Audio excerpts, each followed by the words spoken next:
All right. Hello and welcome to the first of our two-part event series focused on voluntarily stopping eating and drinking, or also known by the acronym VSED. My name is Sarah Kiskadden-Bechtel, and I am the Program Director for the Completed Life Initiative, and I will be your host today.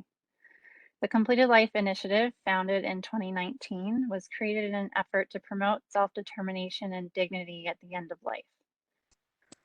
The notion of what it means to live life until its completion, hence completed life, arose from our founders' desire to empower individuals to have full control over their end-of-life experience. What does it mean to live a completed life? How does one communicate their end-of-life wishes to loved ones to ensure that it unfolds as desired? How do we empower individuals to live as fully as possible, assured that their end-of-life wishes will be respected? And how do we relieve human suffering at the end of life while honoring personal dignity? So thank you so much for being here today. It's a delight to have you all here in the audience, as well as to our panelists. Welcome. Today's event features expert presentations from the four authors of a recently published book of the same name, Voluntarily Stopping Eating and Drinking, a compassionate, widely available option for hastening death. And while I'm at it, let me share my slides so that you can see what I'm able to look at.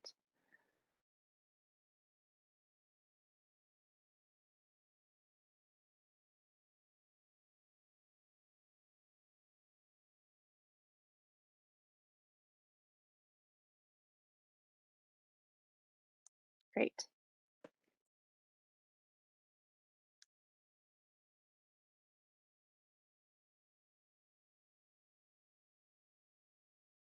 So this event is to welcome you all and to celebrate the publication of this incredible book that will surely set the gold standard for clinical care guidelines moving forward. So today it's an honor and pleasure to welcome the four authors of this book, Dr. Timothy E. Quill, Paul T. Menzel, Thaddeus M. Pope, and Judith K. Schwarz.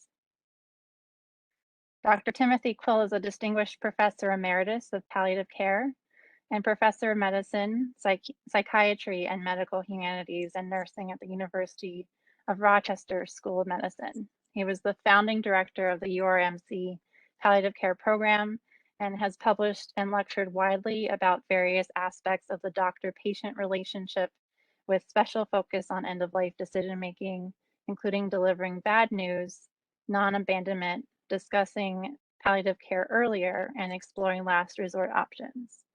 We are also very lucky to have Dr. Timothy Quill as the Completed Life Initiative's clinical advisor.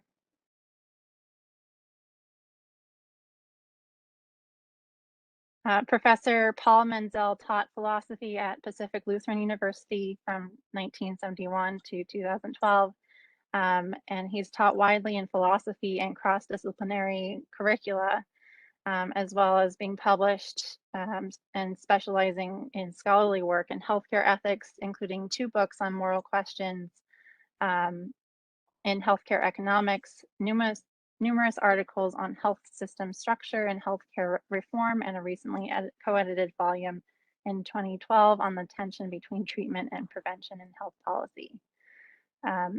Professor Menzel retired to Professor Emeritus in summer of 2012 and serves as an esteemed member of the Completed Life Advisory Board.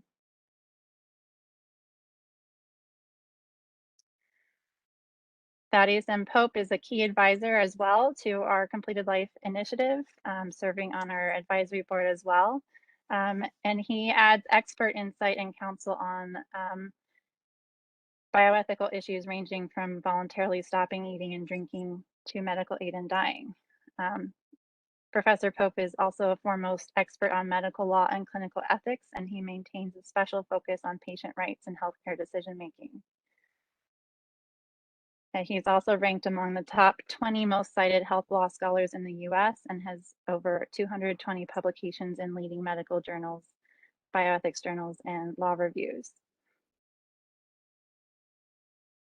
Judith Schwarz RN, PhD, has been the clinical director of End of Life Choices New York and its predecessor organization, Compassion and Choices of New York, since 2002.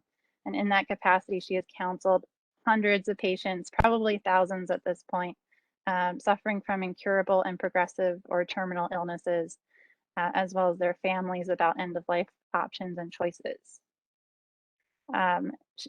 Professor Schwarz has taught ethics and healthcare law to nursing students and lectures frequently, serving as an expert in the field. So I just want to welcome all of you, our esteemed panelists today, to the Completed Life stage. You've all been here before. It's a delight to have you back again. And without further ado, I would like to jump into our presentation today to begin with Dr. Quill leading us off with part one of clinical issues from your new gold standard of a book, Voluntarily Stopping Eating and Drinking. So Dr. Quill, please take us away. Okay, thank you, Sarah. I'm pleased to be here. I'm on a kind of a string of connection with you, but I'm going to make it work here. So I'm going to have you advance the slide if you could. So again, there are several aspects of this clinical question. One, if my dying becomes difficult in the future, what options would I have? Second, time this becomes relevant is even more relevant is I'm having difficulty right now and I'm ready to go. And then a third option, which we're probably not going to cover in this section, we're going to cover this in part two, is what if I lose capacity in the future? So I'd like to put this question off, but I'd like some reassurance that I can have some options. Next slide. So again, the first is reassurance about the future. So again, if people want to talk about that, we want to make sure that they have a clinician that they are working with, because there's a lot of uncertainty in the future. So as a person wants to talk about that, we want to hear about their hopes and fears for the future. How have people died in their family? What are they most afraid of? And a lot of times, what people really need at this stage is a committed medical partner to go through this process with them and to face the unknown with them. And I think those who have the reassurance of a committed medical partner are really then free to make the most out of their time. Sometimes they'll be fighting the disease. Sometimes they'll be doing good work with their family, but they know that if things go south, they have a committed partner. Next slide.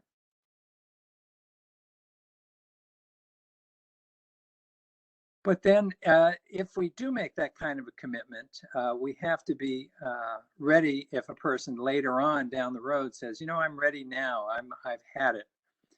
And the first place to go if that happens is to explore the why now. Why is this coming up right now? What's the worst part? Tell me more about that. And as we hear that story, we're going to look for an understanding of the dimensions of suffering that have become unacceptable. So sometimes it's pain or shortness of breath or other physical symptoms. Other times it could be a psychosocial problem. Their family might be getting tired of caring for them. They might have gotten depressed. They may be having some spiritual issues. How could a caring God have allowed this to happen to me? They may have gotten depressed, so they're not seeing their situation clearly. And they may just be fearing the future. But they may also have explored all these options and might really be ready to go now rather than later. And that's when we really have to think carefully about what options they might have. Next slide. And this is a list of the what I call the last resort options that people might have access to. The top two are widely accepted. So again, if somebody's having bad pain or shortness of breath, they can have as much opioids or other symptom management as they need, even if that might indirectly hasten their death, because we're so committed to making sure people don't suffer unnecessarily. If they're ready to die now, we might also take a look at their life-sustaining therapies that they might be receiving. So sometimes it's the big ones like a ventilator or kidney dialysis, in which case we're sort of used to having those discussions with people. But it also can be little treatments, steroids, antibiotics. They could also be stopped if a person is ready.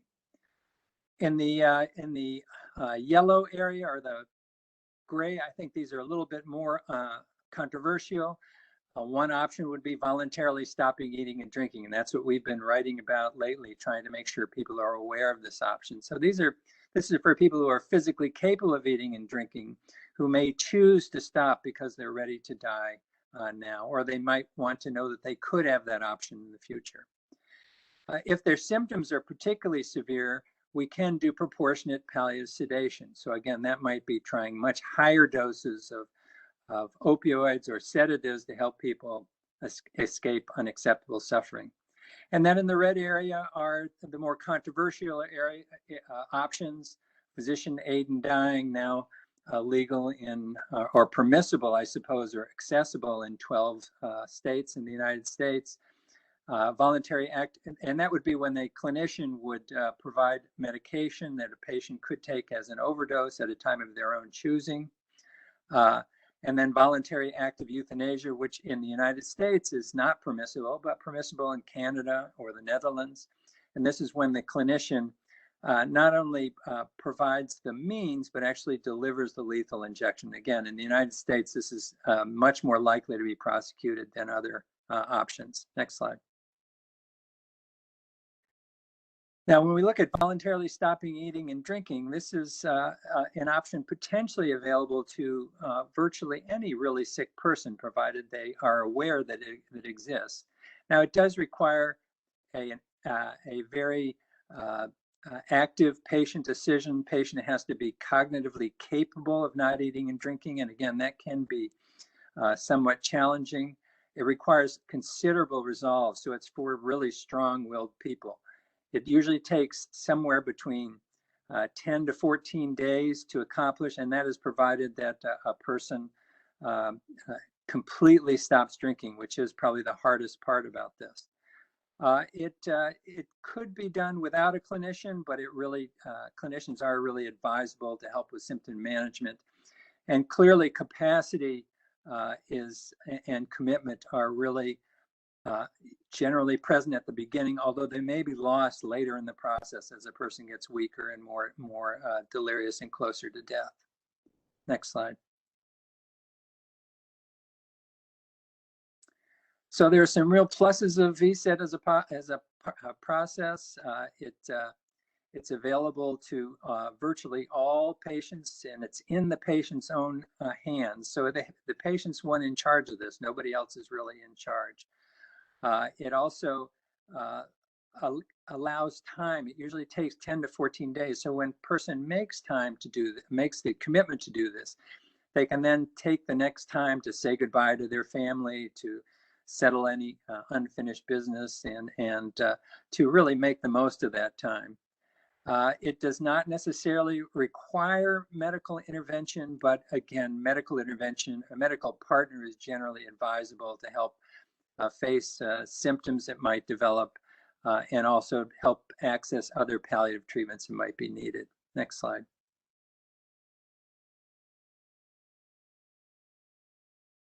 There are some clinical uncertainties. So prognosis is not generally agreed upon. So this does not, unlike hospice care, where potentially you have to be more likely than not to die in the next 6 months, there are no really prognostic requirements for this. So it could be available to a wider range of patients who might not be able to access other options. There's also sometimes later on in the process, patients can become delirious. So as people get more dehydrated, their electrolytes get out of whack, they may lose capacity. And then if you're trying to do something that requires this kind of discipline, that may be more challenging. You may really get thirsty and not be able to suppress that kind of desire later on in the process. So these are things that really need to be discussed up front with patients and families as potential later on challenges, and sort of have an agreement about how to approach them. You also will find some clinicians find this option to be unacceptable because it really is intentionally hastening death. So if you believe that is unacceptable, then clinicians might not want to participate. And other caregivers also are needed for support because people get weaker And they have to be on board for the entire process, because otherwise, without caregiver support, this really can't be done. Next slide. So the best candidates for this option, discipline, control-oriented people with capacity. Again, those are the main people who will be interested in doing this. If you have a high symptom burden, this process may be too slow. And if you're ready for death that's coming, if you're ready for death to come now, the 10 days to 2 weeks may be too long. You also need a real supportive family who agree with the decision, who aren't going to undermine the process. Next slide. Clinician responsibilities. Again, clinicians need to be able to prognosticate and then manage symptoms. So that you need a medical partner to do this. You need to have somebody who is aware of all available options to potentially address suffering and other aspects of the patient's situation. We need to be able to assess the patient's ability to make this decision, and also anticipate that they may lose that ability to sustain that, and really discuss that up front. I think ideally you'd have a second opinion if there's any uncertainty about any of these aspects, either on the part of the patient, the family, or the clinician. And you also need to choose a start date, think about unfinished business, things that people might want to accomplish if they only had 10 days to 2 weeks, and the process of saying goodbye, which can be very meaningful and rich. The logistics also need some attention. If a person lives alone, they're going to need to have somebody staying with them for support. And if they're in an institution, you're going to have to make sure the institution's going to be able to go along with this, because it is in a certain way assisting death. Next slide. So just next slide. So we'll do one quick example of this. This is a friend of mine, Rob Horowitz's mom, who, Rob is a palliative care doctor, but he was also a son in this case. So he wanted some other clinician to be able to guide the process. And she was developing weakness and some early signs of dementia, and she did not want to go into advanced stages of dementia. She did not want to go to a nursing home. She wanted to die on her own terms before all those things were going to occur. So we really went through a deep, informed consent, a process with her and her family. I had a second palliative care doctor assess her to make sure she was sure. And then she embarked on this process, which went very well in her own home. Once she understood what was involved, she was able to commit to not drinking. The family came together. They had a wonderful time together. She became weaker and eventually died in her own bed right around 2 weeks after she started, maybe a little bit less. It was a very peaceful death. And in many ways, this was an ideal case of the option of stopping eating and drinking. She was able to avoid what she dreaded, leaving her house, having to live in a nursing home, and also becoming demented. So I'm going to stop with that and go on to the next speaker. And I think we'll take questions later on. Thank you so much, Tim. And now on to Paul Menzel for your presentation. Let me tap through the slides to get to your start point. All right, Paul, take us away. Thank you very much. Next slide, please. Very quickly, I will observe that VSED is suicide, yet VSED is not suicide. That even if it is suicide, it is not wrong, and that even if it is assisted suicide, assisting VSED is not wrong. Next. Suicide, literally, in the standard definition, does cover VSED. The definition of suicide is intentionally aiming at one's own death and causing one's own death directly and with a reasonable amount of certainty. VSED includes both. It certainly is intentionally aiming at one's own death. And secondly, one can't live without food and water. If one doesn't eat and drink, one certainly will die. No ambiguity about it. Next slide. On the other hand, in a sense of suicide that we hear when we use the term, VSED is not suicide. It is not associated with despair, with irrational pessimism about the future, with secrecy, nor does it involve violent means. It is typically simply not seen as tragic, except of course some people who would say that it's immoral, or that people are always being enticed by improper motives into doing it might see it as tragic. But those who have gone through the process that Dr. Quill described, clearly I think we would not see their death by VSED as tragic. Next slide. Even if it is suicide, however, it is not wrong. If death in a situation is not bad, why would hastening death in that situation be wrong? Hastening it even intentionally and causing it directly. If anything, hastening it, causing it directly would be better rather than waiting for it to come through a longer process. This is all on the assumption that death in the situation is not bad. Of course, the argument is very strong that whether death is bad in a situation or whether it's in fact good should be a judgment of the patient. Next slide. There's a problem, however, in addition to this, even if we've addressed these questions, is assisting, he said, assisting a suicide.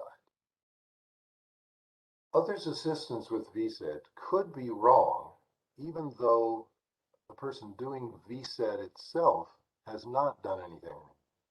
This would be parallel in a sense. Parallel isn't exactly strict, but it's certainly parallel to the legal status of suicide, which is not criminally wrong, but assisting it is criminally wrong. But VSED is more than just not wrong, like perhaps suicide is legally not wrong. It is patients' moral and legal right. Clinicians should meet their patients' needs when the patients are exercising what is clearly their moral and legal rights. Next slide. How does this apply to Mrs. Horowitz, Phyllis, her first name? This is a piece in our book featured in both parts of the book. Clearly, the timing must be right for the patient. Poorly timed VSED is not going to be ethically defensible. Sometimes the timing is clear, the proper timing is clear, the patient is ready for it, sometimes not. And this can be a very sensitive issue and difficult to determine.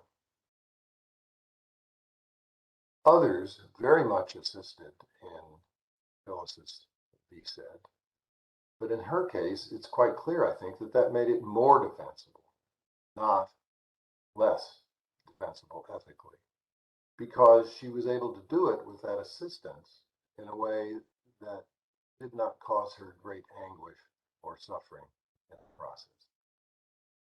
Thank you.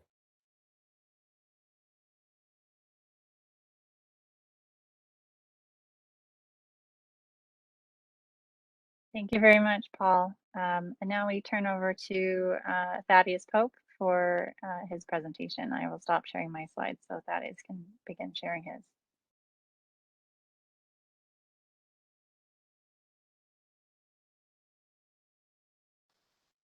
And Thaddeus, let me unmute you. All right, thank you. So, VSED is legal. There's a sizable, settled, and stable consensus on that point. And I'm just going to take 5 minutes to expand on that. So here's the roadmap in 5 parts.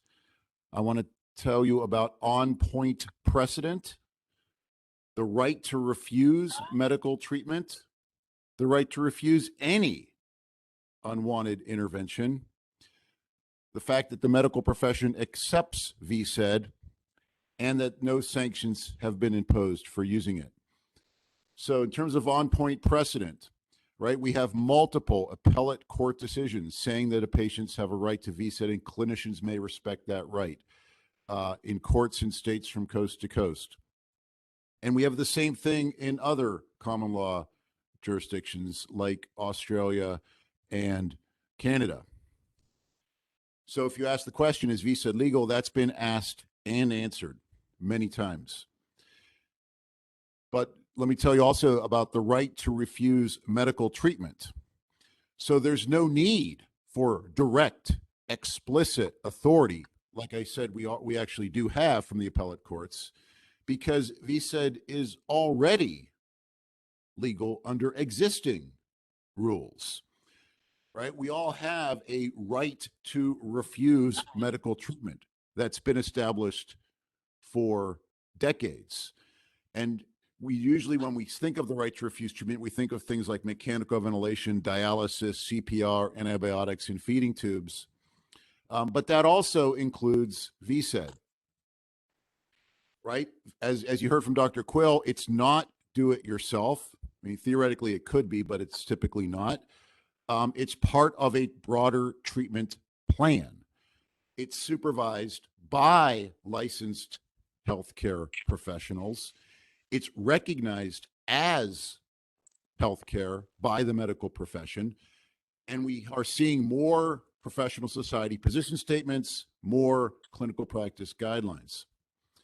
Now, that said, in making the claim that VSED is part or encompassed within the scope of your right to refuse treatment, that assumes that oral nutrition and hydration is, in fact, treatment. Some say that it's not treatment. Food and fluid by mouth is not treatment. They say it's instead basic care, right? So they would say you can refuse this feeding tube, but could you also refuse this, a glass of water? Could you refuse this, hand feeding or spoon feeding? Well, the answer is definitely yes, you may. And that's because you have the right to refuse any intervention. It doesn't matter whether food and fluid by mouth is or is not medical treatment. You have the right to refuse any intervention, whether it's medical or not. You have the right to refuse any unwanted contact, right? And so to not honor a patient's refusal of food and fluid and to force feed them would be a battery. As our former Chief Justice Rehnquist observed, one's bodily integrity is violated just as much by sticking a spoon in your mouth as by sticking a needle in your arm. Fourth point is the medical profession accepts VSED. That matters because the law significantly delegates and defers to healthcare professionals. So typically when the medical profession says that a certain therapy is appropriate, the law often follows. And here we have supporting position statements from the American Nurses Association, the American Medical Women's Association, AMDA, the Society for Post-Acute and Long-Term Care Medicine, ASPEN, and other societies. And finally, no sanctions have been imposed, right? In Appendix E to our book, near the end of the book, we collect dozens and dozens of published cases of VSED recorded in film, in books, in articles. And so VSED is used. It's been reported many, many times. Nevertheless, there's never been a case of liability imposed or of any healthcare nurse or physician or otherwise getting any discipline from any healthcare licensing board. So to recap, VSED is legal, and that's supported by a sizable, settled, and stable consensus. Thanks.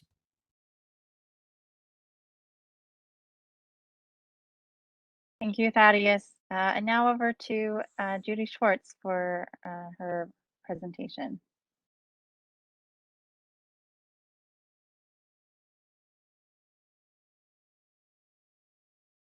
So Judy, you might be muted.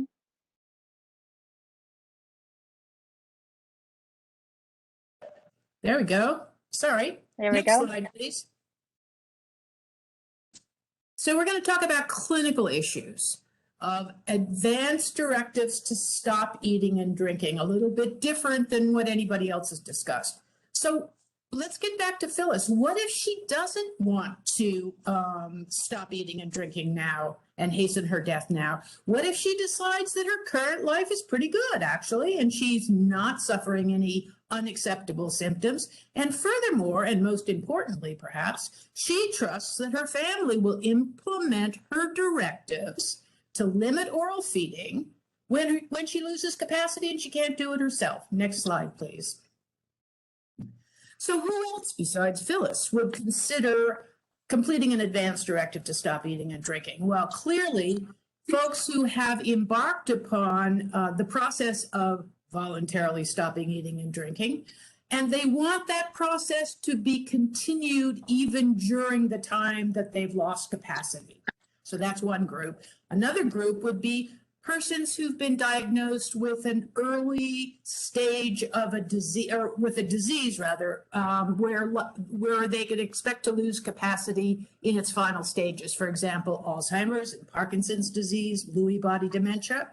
Another group would be persons with a strong family history of dementia, or folks that are really concerned about having a stroke because they have uncontrolled high blood pressure.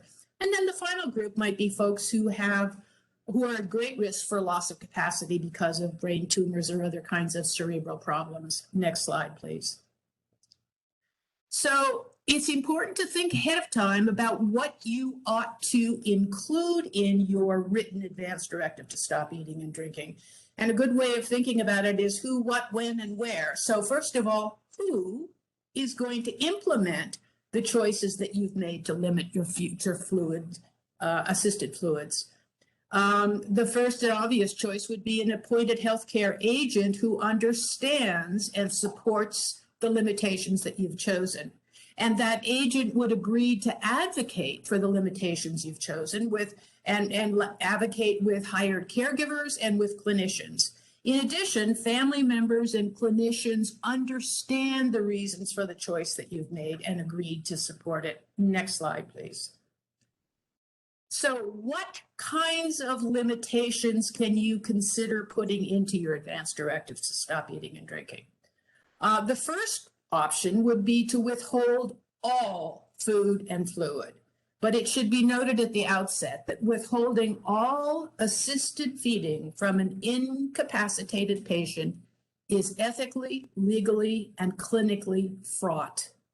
Withholding all oral intake is likely to increase short-term suffering as well as hastening death. And you should be sure to understand that this choice is unlikely to be supported by hospice because clearly it's going to hasten your death, right? It's also a difficult option for family members to honor and support. Often they sort of fall back on comfort feeding only, which is the next option we'll discuss. Next slide, please. So comfort feeding only. Primarily, the aim is patient comfort. That's the goal here. Not to provide enough intake to indefinitely sustain life. So we don't care about the brown glop with the green glop and everything is all balanced up. It's just about comfort. That's the only thing that matters here. There are several different approaches to comfort feeding only. I want you to know that options 1 and 2 are supported by hospice. And the first one is comfort-focused self-feeding. As much or as little as the patient desires. They get to decide that. The second option would be comfort-focused assisted feeding, where the patient is too physically or mentally compromised to be able to self-feed. And again, as much or as little as the patient seems to want. The final option, minimum comfort feeding only, MCFO, is sort of dual. It's providing the minimum amount that the patient needs for comfort, but it's also the minimum amount in the hope that it will also hasten dying. Next slide, please. So the next question is, when would these limitations that have been chosen by the patient be imposed? At a minimum, the clinical triggers must be written down in the advance directive, and at a minimum, they would be likely when decisional capacity is permanently lost, when the patient is unable to adequately self-feed, and when the healthcare agent and the primary care clinician agree that the chosen stages of disease and disability are present. So these would be the options that the patient had chosen. Next slide, please.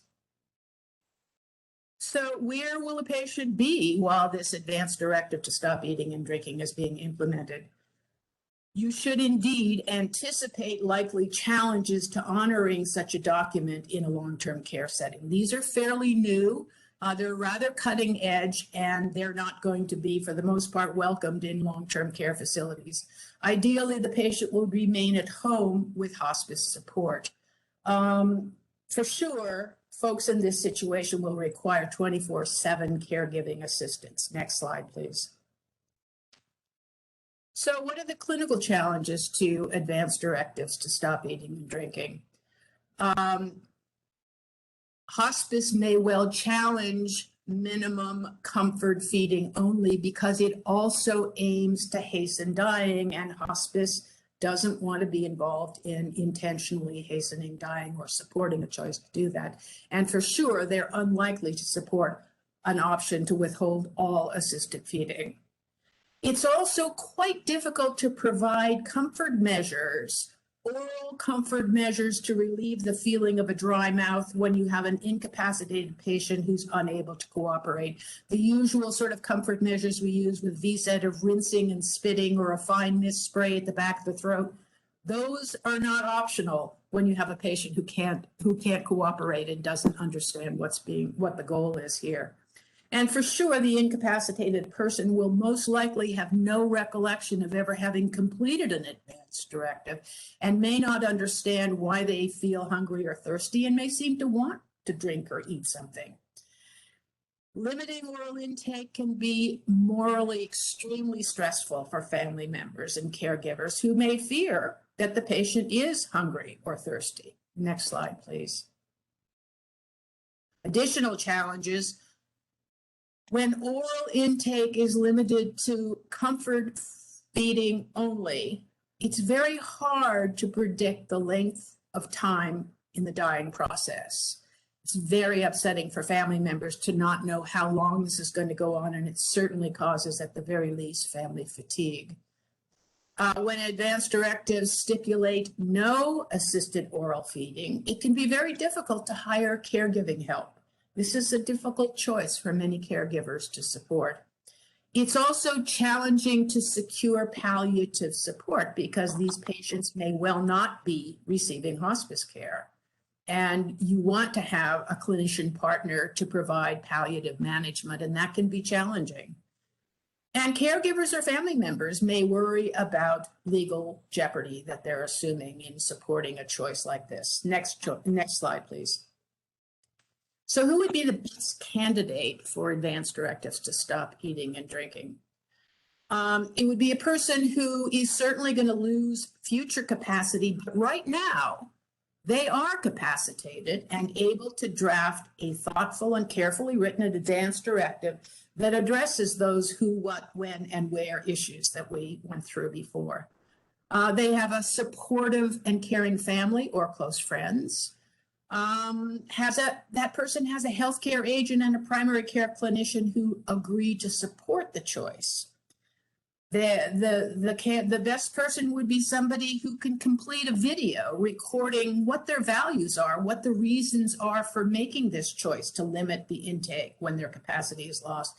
This is particularly helpful for future caregivers who may not understand why they're being asked to withhold or limit fluids from somebody that they can't talk to because that person has lost capacity.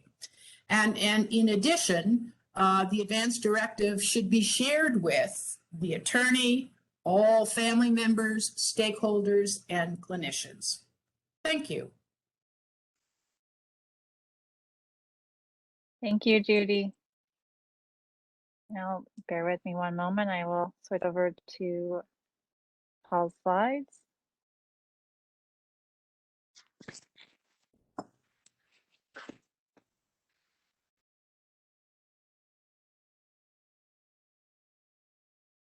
And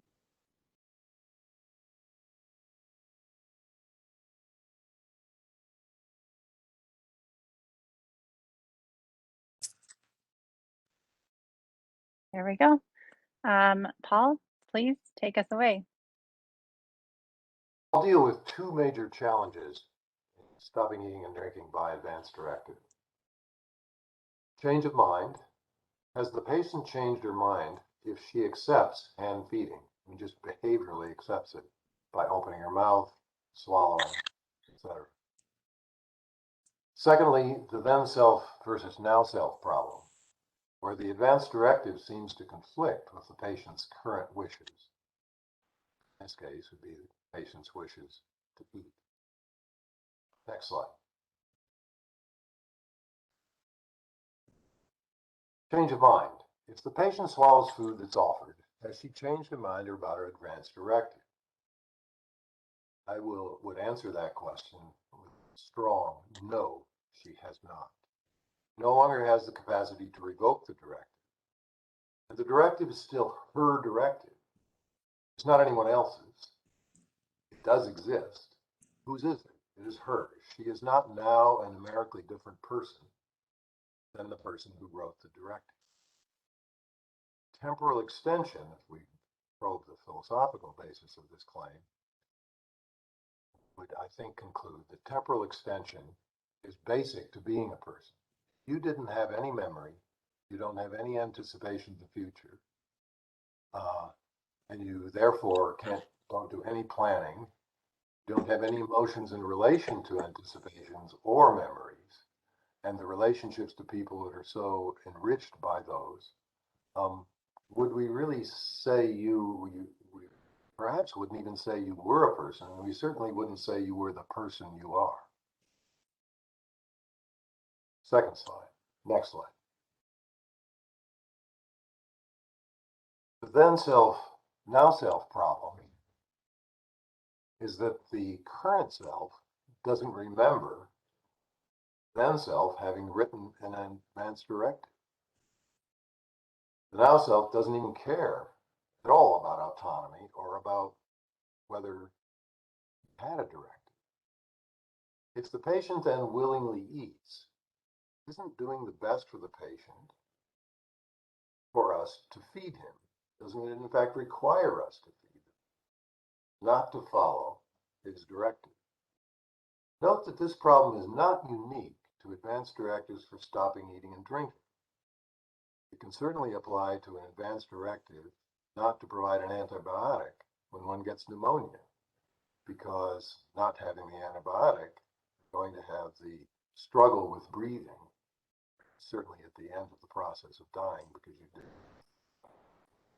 Does that get interpreted as the patient changing their mind about their advance directive not to receive an antibiotic for pneumonia? No. For actual practice, it does not. Next slide.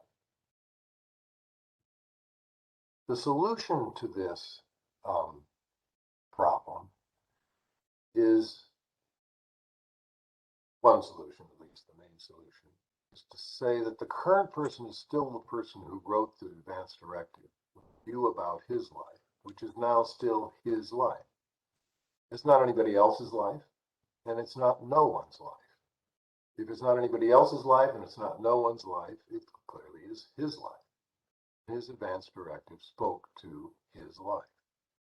We must not now treat him as if he had never been a competent person who had a view about his life that led to his writing an advance directive.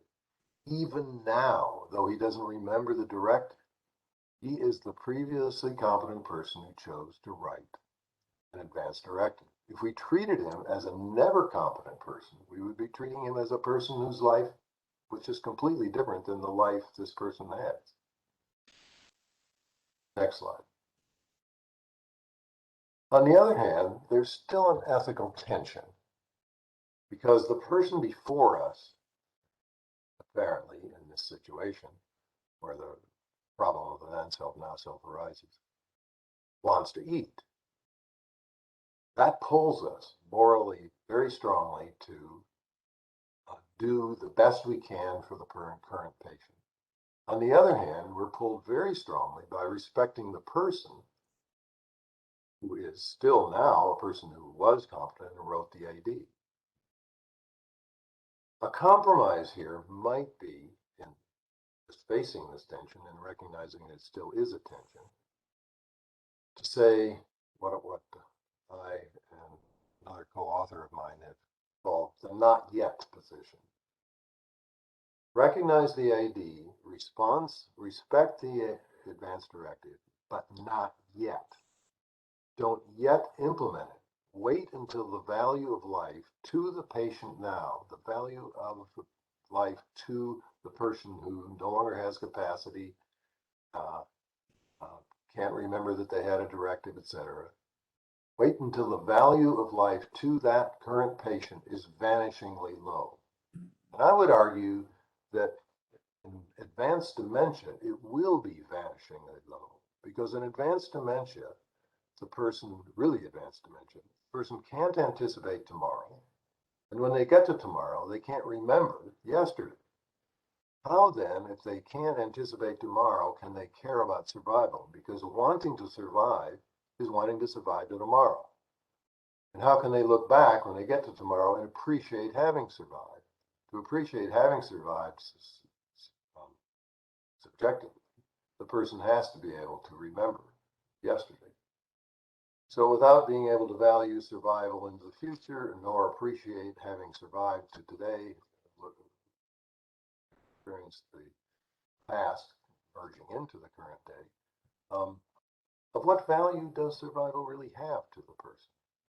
This is a complicated argument, and certainly is controversial, but nonetheless, it would ground a not yet compromise solution to the then self, now self problem.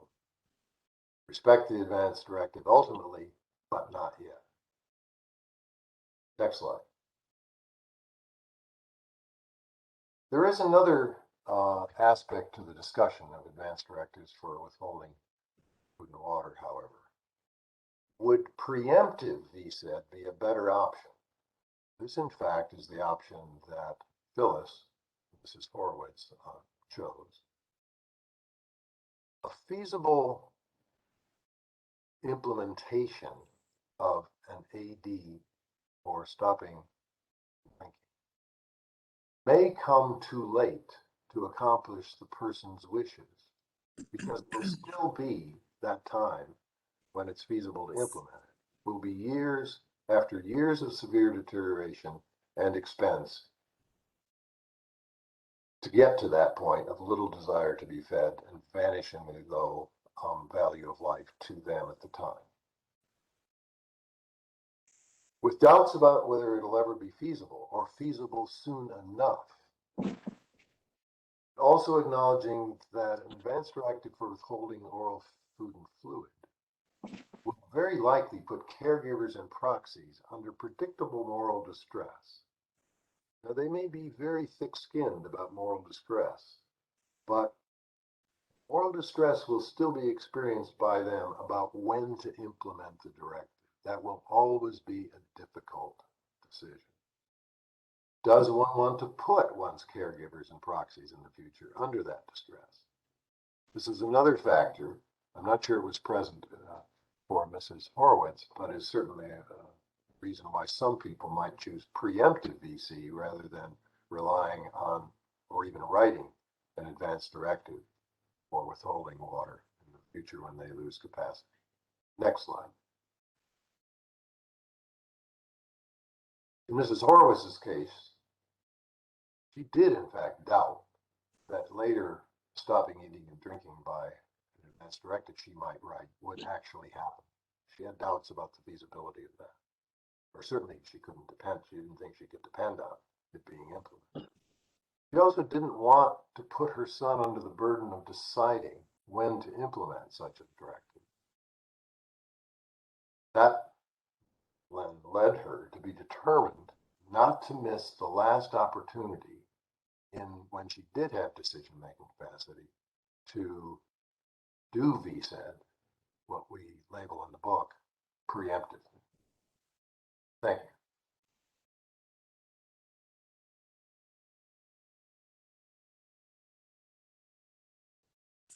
Thank you, Paul. And back to Thaddeus for concluding the portion on SED by AV. Right. So I said a minute ago, right, that the legal case for VSED is pretty solid, pretty clear. In contrast, when we're talking about advanced directives for stopping eating and drinking, there's a lot of variability and uncertainty. So let me just take 7 minutes to expand on that. So here's my roadmap in 4 parts. I just want to tell you about the growth of what I'm going to call dementia directives, 3 different types of advanced directive laws, some alternative options, and then some tips for success. So the growth of dementia directives, right? This is, again, you're writing an advanced directive today, directing that your caregivers don't spoon or hand feed you in the future at a point that you specify. These are really growingly popular. I mean, there are some of these were published back in JAMA back in the 90s, but it's really in just the past 4 years or so, this has really taken off with specialized documents, forms from End of Life Choices New York, End of Life Washington, Dartmouth, Compassion and Choices, Exit, the final Exit Network, and even the official state form in the state of Nevada. So the question, is it legal? Well, I like to use a traffic light metaphor, red, green, yellow, to explain that. So in some states, there's a red light, right? So it's explicitly prohibited. So take Wisconsin, for example. In Wisconsin, they say, look, advanced directives are only for healthcare decisions. And oral nutrition and hydration, food and fluid by mouth, is not healthcare, right? The statute just declares that.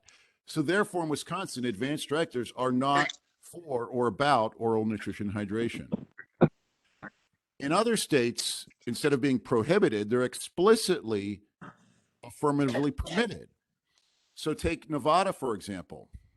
Like I said, a few years ago, they enacted a new official state form in statute, which gives an option to refuse food and water in dementia. Vermont does something similar, right? In Vermont, advanced directives are not just for healthcare, but also about, you can make decisions and leave instructions about personal circumstances or about activities of daily living. And a lot of other states like California do the same thing. And so those are green light states where the case is pretty clear. And then the third category of states would be yellow light states, where it's not explicitly prohibited and it's not explicitly permitted either. So take Arizona. There, you can have a living will or instructional advanced directive for health care treatment decisions. Or you could appoint an agent, a healthcare agent, who then would be entitled to make health care decisions for you. So that leaves the question, what is health care? Because that's what advanced directives are for in Arizona.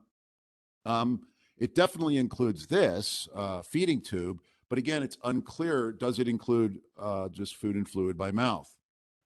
Not 100% clear. But there's another option. So let's say you're in a yellow light state where there's not clarity one way or the other. Let's say you're in Arizona. So it's not clear whether stop eating and drinking falls within the scope of what you're allowed to do under your state's advanced directive law. Well, one thing you could do is you could complete an out-of-state advanced directive for stopping eating and drinking. So if you're in Arizona, you could just cross over the border to Nevada, where, as I said, it's very clear under Nevada law that you can have an advanced directive for stopping eating and drinking. Then you could bring that back to Arizona, your home state, where the law says an out-of-state advance directive is valid in this state if it was valid back in the place where it was adopted. And it's worth noting that almost every state does the same thing. In other words, they have a reciprocity provision saying if it was valid over there and you bring it here, it's valid here.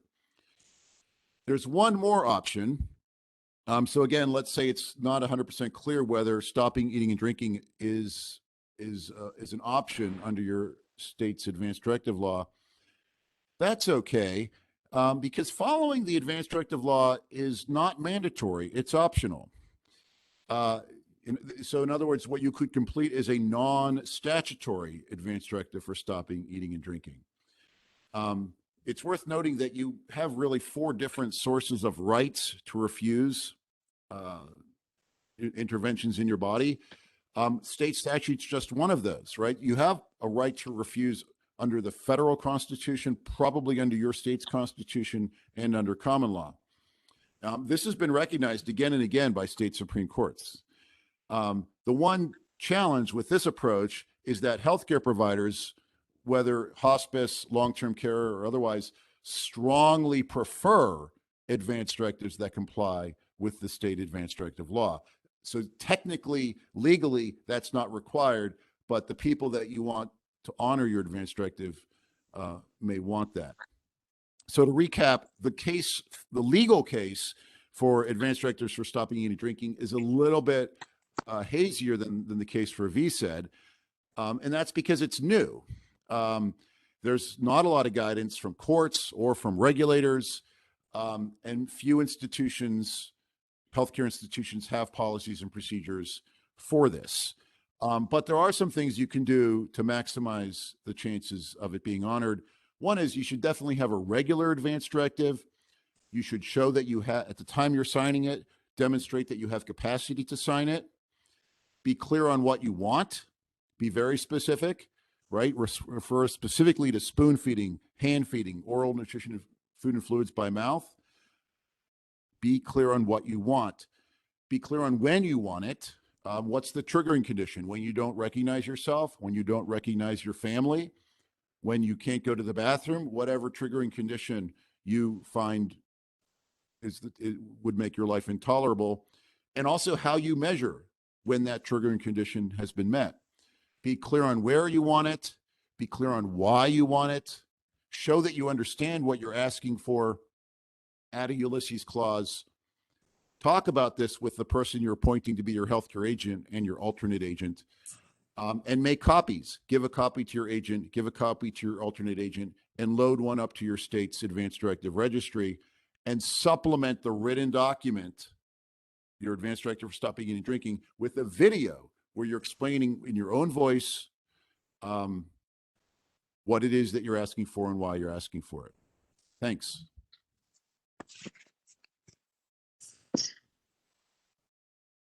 Thank you so much, Thaddeus, and Judy, Tim, and Paul. Round of applause. I know we can't hear our audience, but I'm sure they're clapping with us. So thank you so much. That was fantastic. For everyone asking, I'll put the link to purchasing this incredible book on VSED in the chat. There's a couple of options to purchase it. And also, please keep in mind that it is short in stock. It's in high demand at the moment. So you may be on a wait list, but we'll put in a couple of links, one to Amazon, one to the Oxford University Press where it was published. And hopefully you'll be able to get a copy as soon as possible. So I want to open it up to the audience for questions to submit either into the chat or the Q&A box. If you don't know where that is, it's on the lower right-hand corner of your screen. And we'll dive into some questions. So just to get started, there's a question from Sally, and she's wondering what your thoughts are on death doulas assisting in VSED. I can certainly speak to that. I mean, how do we do this? Do we just answer? Go ahead. Thank you, Judy. I've actually been working recently with some doulas here in New York and in New Jersey, and they're very interested in basically journeying along with a patient. And I think from the experiences I've had speaking to them, they really provide wonderful support for the patient and the family through a VSED process. They can facilitate communication with caregivers, and in my experience, they've been really terrific.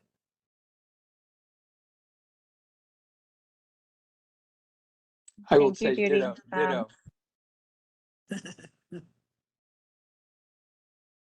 Fantastic. Okay. Grace is wondering how she can find these 1, 2, 3s in the book for easy reference. So Thaddeus, your thoughts?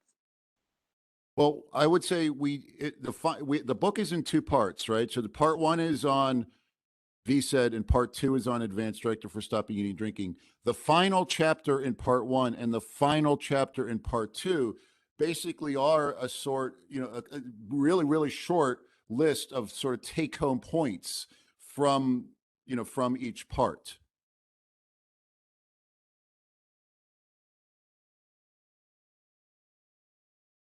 There's also an appendix on recommended elements of an ideal directive for stopping eating and drinking. Right. It's complicated. The matter is complicated. Another group working right now to devise a somewhat simpler approach to understanding what such a directive would be, but it's going to be a while before that document gets produced. Thank you, Paul and Thaddeus. A follow-up question from Sally is, how do we get hospices on board with VSED? Your thoughts? Feel free to jump in. It's going to Do be. you want to go, Tim? It's going to be very variable. So I think when you're on hospice, the key person on hospice is going to be whoever is the primary medical provider for you, and then the hospice medical director. So if you really were going to do VSED, and particularly if you're thinking about advanced VSED, you would really want to make sure both of those people are on board. Now, you can do this without hospice. It would be a lot harder without hospice, though, because you really want that experience and support that you can get. So I think there's a part of this that has to be discussed in all cases, because a lot of times in the advanced stages of hospice, regular hospice, people lose capacity, and you have to figure out how vigorously to feed and really to be very clear and talk about that in advance. If you're going to try to do advanced VSED in hospice, that would require sort of interviews beforehand with different hospices and making sure they're on board. Can be done without hospice, it would be harder. Let me add to that. If you have a patient who's already terminally ill and enrolled in hospice, their decision to stop everything, including food and fluid, is accepted as a normal part of the dying process. And I rarely see any pushback on that unless you have a hospice that is affiliated with a religious institution. It gets a whole lot more challenging, however, when you have a patient who is just done. They're at the end of a long series of chronic ailments and problems, and they're not getting any better, and they just want this to be over. And so they think, well, fine, I'll just stop eating and drinking. And maybe their grandparent did that, and they think this should be simple and straightforward, and they ought to be able to get support.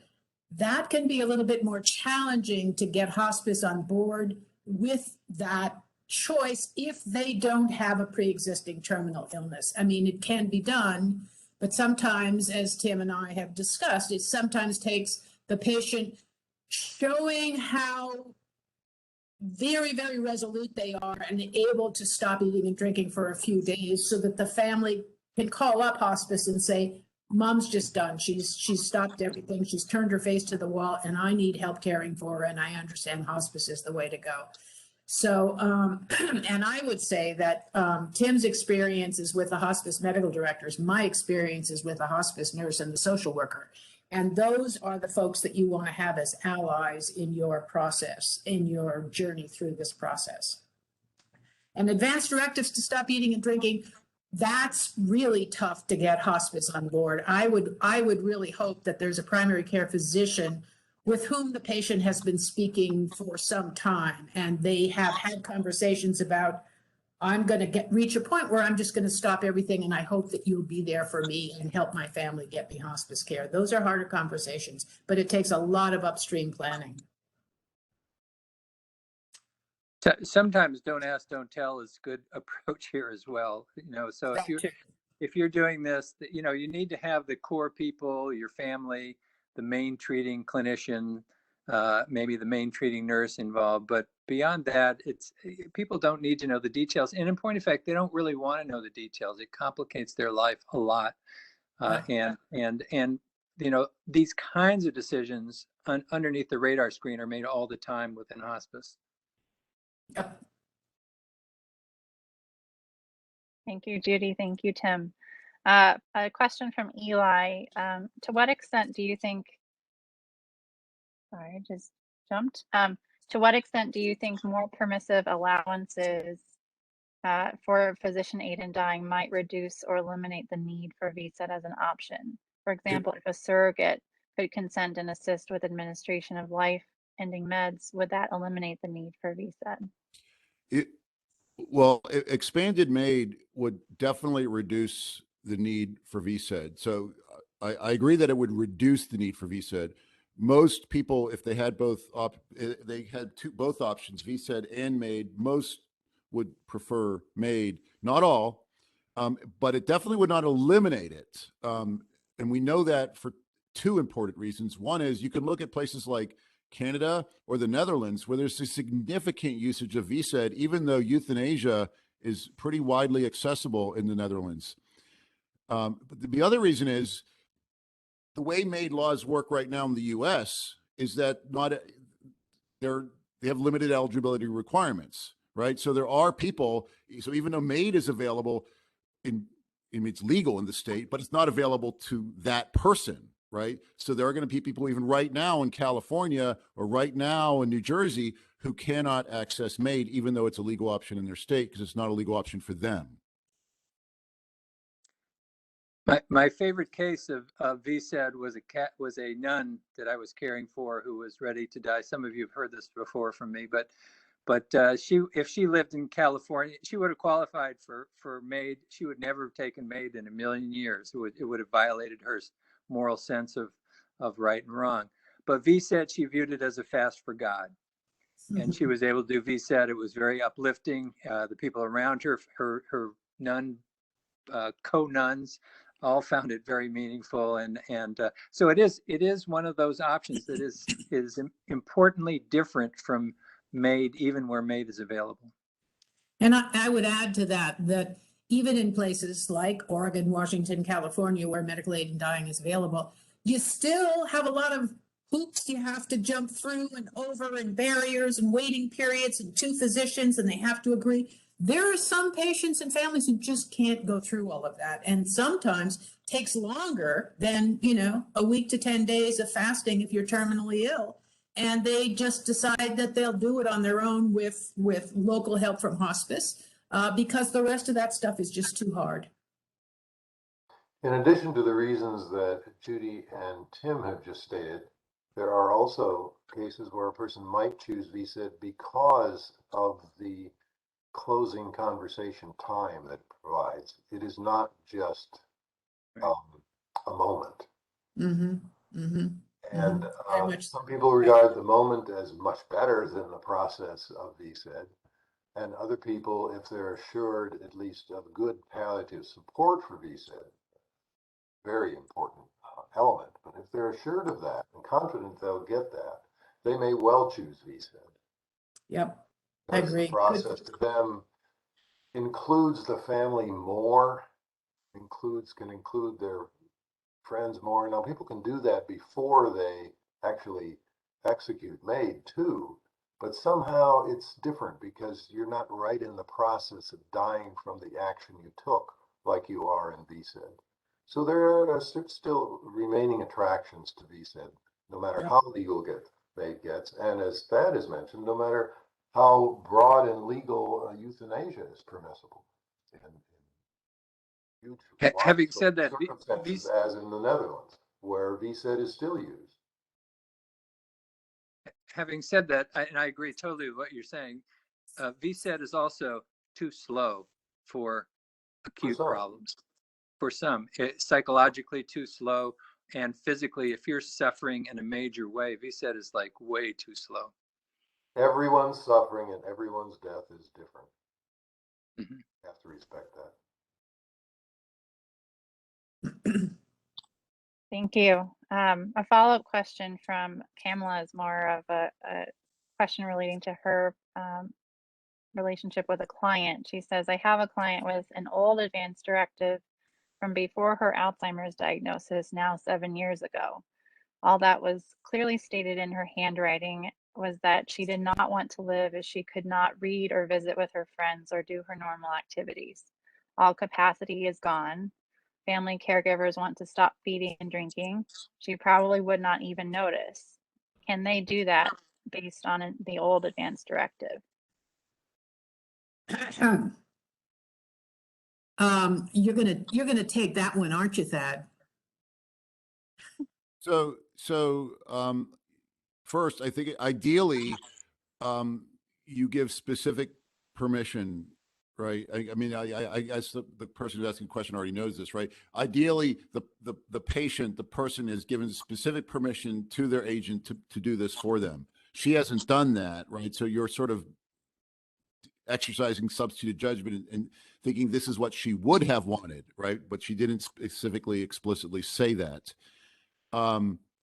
That's. I think you can. I mean, it's going to depend on your state, first of all, and secondly, it's going to depend on what healthcare providers you involve, whether they're comfortable with that. But I don't. I think it's. I know people who have directed VSED or directed stop eating and drinking on someone's behalf, even though that person didn't have an AD for SED. It also. Sorry, Thad. Yeah, go ahead. I was going to say it also matters a whole lot where this patient is situated. If they're at home, they have a whole lot more latitude about the family being able to act in their, best interest, substituted judgment. They know that this is what she would want. Boy, in an institutional setting, though, without some kind of documentation specifically about feeding, I think the family would be hard pressed to have anything close to those wishes honored. And I would recommend, and I do all the time, that you get them out of the nursing home, bring them home, get some hospice or palliative care support, and see how it unfolds. Minimal comfort feeding only, though, is really the easiest backup plan. There's why that is hospice care, and you really, I think in a lot of these cases you don't want to get, sorry Thad, but you don't want to get legal involvement because you're going to get answers that you don't want, and they don't. Again, I'll see if Thad agrees with this, but mainly courts don't want us in there. They for these kinds of decisions, they want us to go ahead and make these decisions as long as they're beneficent. So the main reason, let me just say, the main reason you ideally want to have, a good advanced directive for stop eating and drinking, as opposed to the one I think you referenced, is because, and this is in Phyllis Schachter. Phyllis Schachter has a book on VSED, is that somebody may call APS, Adult Protective Services, because it looks like to the outsider, your neighbor, that you are allowing someone in your house, a vulnerable adult, to dehydrate to death, right? It looks like neglect. And what you need to be able to do is if APS shows up, is to say, no, it's not neglect. She wanted us to do this. It's not neglect, it's respect. But without that, it's hard to show that it's not, that it's one rather than the other. So I think I agree. You don't want to call. I agree with Tim. If you can get the patient accepted on hospice, sometimes you do it after they've started stopping eating and drinking, so that they are dying, so they then qualify. But once they're on hospice, you're on pretty solid ground, because this is common terrain for hospices. That's how people ultimately die as they stop eating and drinking. Sometimes it's not voluntary. Usually it's not voluntary, but it's common. And so it doesn't raise a lot of red flags once you're accepted in hospice.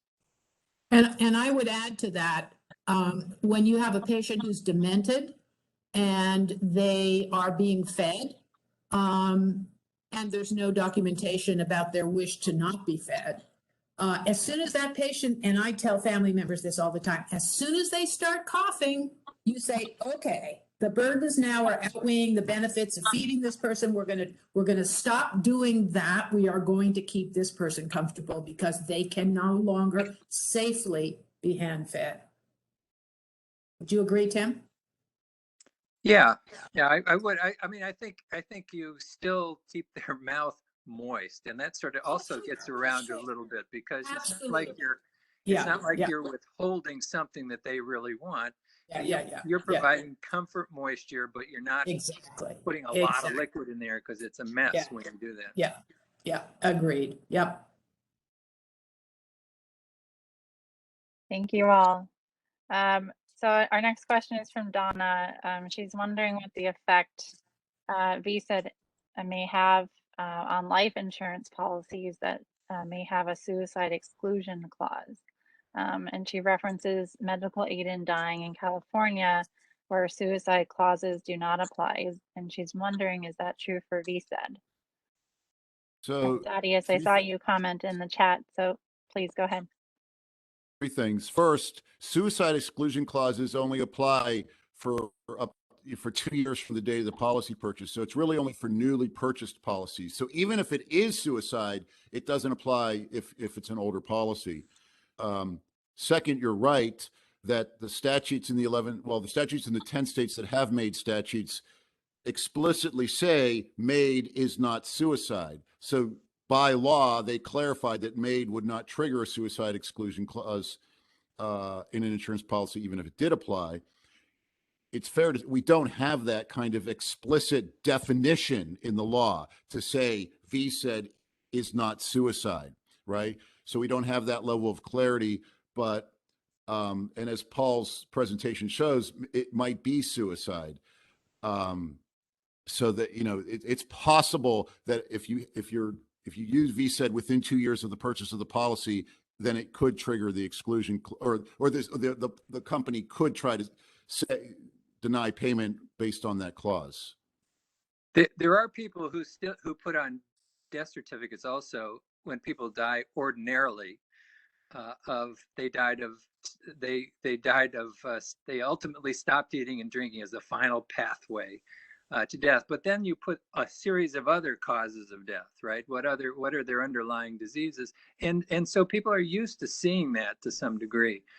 So again, I think this is one of those where you don't go looking for trouble, but you try to be as honest and direct about what actually happened. I mean, oftentimes, oh, sorry.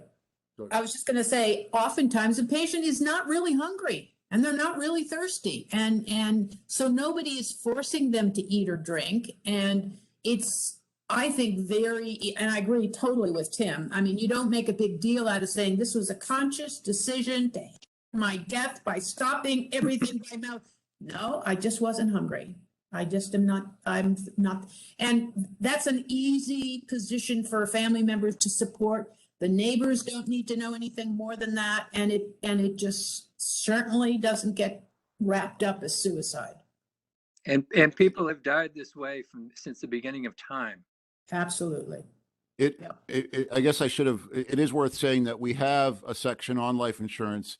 We have a complete separate appendix just on how to do death certificates. And in general, the best practice would be to follow the practice that's used for MAID, which is to list the underlying cause, right? So if you're doing VSED because of cancer, then the cause of death is cancer, right? Not VSED, in which case, from a practical perspective, the life insurance company is not going to be tipped off that was even the cause of death.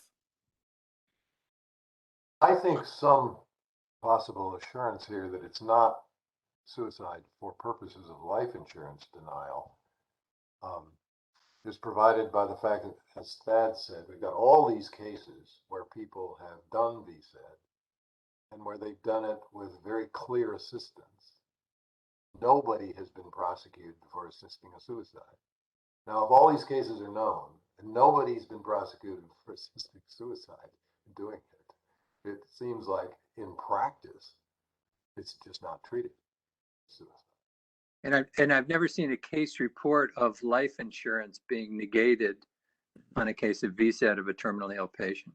So Right.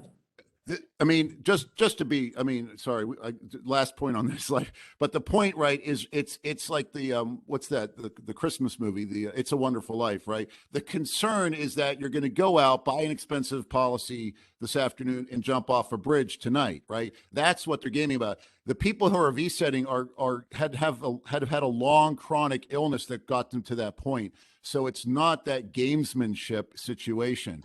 So ultimately, it comes down to a contract interpretation question, and it is likely to come out in favor of the insured, not the insurer. Thank you. David is wondering, I'm sorry, the chat keeps jumping. Thank you all for your great questions, by the way, they're really fantastic. David is wondering, how often are adjunctive medications used for comfort during VSED? Obviously, the intent for prescribing is important, but thirst is powerful and may overwhelm someone's will. Are comfort meds acceptable, and what agents do you consider? I'll start, and Judy can jump in. But yes, all comfort measures are acceptable. I think the hardest, and so aggressive symptom management for pain and shortness of breath and delirium, that's all par for the course, right down the middle of the road. I think managing the dry mouth is the biggest challenge, and the swish and spit, which is, it's kind of primitive, but it's the best we got, and that takes cooperation. So it's a little harder to do as people get really confused. But I think you still then are trying to minimize the amount of fluid going in, because the overarching thing is to hasten death. That's the overall, and to make it as quick and peaceful as it can be. And I think you want to try to keep the amount of fluid that is swallowed down, because otherwise it can go on for a long time. I would add to that, I mean, I agree with everything Tim said. I would add to that in my practice, I really encourage the family to try to keep that patient as sort of sleepy as possible, particularly in the beginning days where the notion of, God, I can't have a hamburger, I'm so thirsty, oh my God. If you can be sort of in a little bit of a sleepy state with a little bit of liquid anti-anxiety medication and a little small tiny bit of morphine, the goal is that you're just sort of drifty, and that's what I aim for patients and families to arrange. Sometimes hospice is a little concerned about whether there's sufficient pain, but I think it's very appropriate for family members to say, my loved one is suffering and I can tell, and it's not necessarily physical, but they are suffering and I don't want them to suffer. Please help me keep them comfortable. And technically, if people don't eat, they get ketotic. They lose hunger by and large, but thirst does not go away. Yeah. So thirst has to really be managed aggressively as best you can, and I think that's the biggest challenge of VSED. Yep. Indeed. So Lori is wondering whether prognosis of 6 months or less affects a client considering VSED, also regarding medical aid in dying, and whether this idea and concern of suicide, since the patient has this 6 months or less prognosis, whether that is susceptible to being confused at that point. And Thaddeus, let's start with you, since you saw her note in the chat. Well, I'll restate Tim's point from earlier, which is when you die on hospice, generally things don't seem suspicious when you die if you're already on hospice. But the fact that you're already terminally ill doesn't mean that any way you hasten your death is not suicide, because obviously there are ways a terminally ill person can hasten their death. It's going to be suicide. MAID is not, because every state that legalized MAID says that it's not suicide. I wish VSED had that level of clarity, but it doesn't. But the mere fact that you are within 6 months of your prognosticated death doesn't automatically mean that any way in which you hasten your death is not suicide. VSED, though, does not require that you be within 6 months of dying, right? Absolutely. I mean, Right. VSED may require that you have some kind of illness that people can understand why you are doing this, and some kind of prognosis. But the 6 month thing is pretty arbitrary and not really relevant for VSED. Having some kind of illness is relevant, at least. Again, although the rules on that are flexible. Well, and it's certainly significant for medical aid in dying. I mean, one has to have two physicians agree that you're terminally ill, that you're in the terminal stage of a disease. But that's really the lack of requirement that the person be terminally ill is generally considered one of the pluses, the positive parts of VSED for those people who are 95 years old and they're pretty healthy, but they're pretty fed up with still being alive. They don't have necessarily a terminal because old age is not a terminal diagnosis. It's very nice for them to know that if they want, they have control over the circumstances and timing of their death. Thank you all. That's such an important distinction for everyone in the audience to hear. I want to touch upon one last question, and I'm just so grateful to everyone for submitting such wonderful questions. Our last question here from Mary, she's wondering, has there been any legal challenge to the Nevada state form? Should the other 49 states try for a similar bill? And Thaddeus, maybe you could elaborate a little bit on what the Nevada state form is that Mary's referring to. So a fair number of states have a form that the legislature in the statute, or maybe they gave it to an agency, developed a form. So it's a state government developed form. Usually it's optional, right? You could still use a private form from Five Wishes or something like that.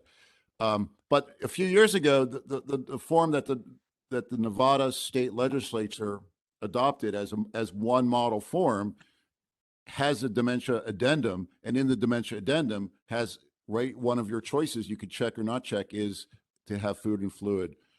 And so most states don't get that. No other state is that explicit about that option in a quote unquote official state form. So I think, yeah, I think I don't, like I said, I think it's absolutely encompassed, within the rights under Vermont law, under California law. But I think what people like is to have that level of explicit clarity, right? And VSED's not alone, by the way. There's uncertainty about, hey, can I turn off an implanted cardiac, device, like a pacemaker or LVAD or something?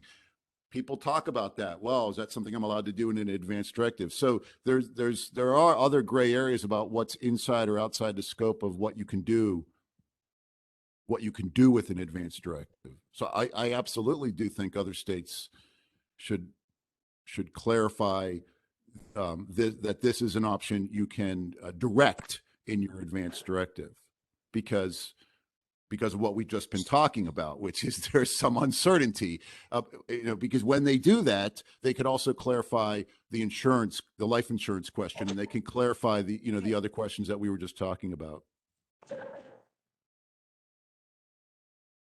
Wonderful. Thank you, Thaddeus. And any last thoughts before we conclude tonight? Even if the law is uncertain, you should put exactly what you really would want in your advanced directive. Because even if you can't have it, it gets your views and values out on the table in a clear way. So I think it makes sense to really think through what you really want, and then talk to your family about it, and then put it in writing.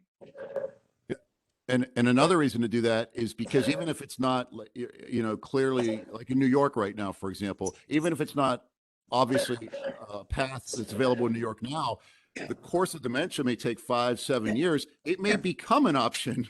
So complete that advanced directive today, and maybe by the time it's relevant, it actually will be honored, or at least it will be legal to be honored. Also, I think if we look at it historically, it's the people Jackson, who write advanced directives and try to get them implemented now, even if sometimes they fail, who are going to pave the way for, say, 30 years down the road. I tend to be a long come here. person. I'd like my grandchildren to be able to have this. Come here. Come here. So even if it doesn't succeed in my case, maybe I help lay the groundwork, and if thousands and thousands of other people do it, maybe they help lay the groundwork. All right. Thank you all so much. Thank you, Tim, Judy, Paul, and Thaddeus for a fantastic presentation. I just want to offer another round of applause for your incredible creation here in this book. I put the link in the chat to both the Amazon purchase avenue, as well as the OUP, the Oxford University Press website, for ways to purchase the book. Again, this is on short supply, so you may be put on a wait list, but hopefully you'll be able to get it in stock soon. And I believe it is also available on the Kindle version. So please check that out as well. And thank you again so much for tuning in today. For those of you who would like to play back the recording and watch this all over again, the recording will be available and published shortly, available on our website, and you'll get an email about that as well. And please tune in next week, same time, same place, Thursday, 5 to 6:30 p.m. Eastern on Cisco WebEx, for a deeper dive into the clinical aspects and considerations of VSED with our very own Dr. Tim Quill and Professor and esteemed colleague Judy Schwarz. So thank you all. Have a wonderful rest of your day, evening, wherever you are in the world. I hope you take care and keep well, and we'll see you next time. Thank you. Thanks. Bye, everyone.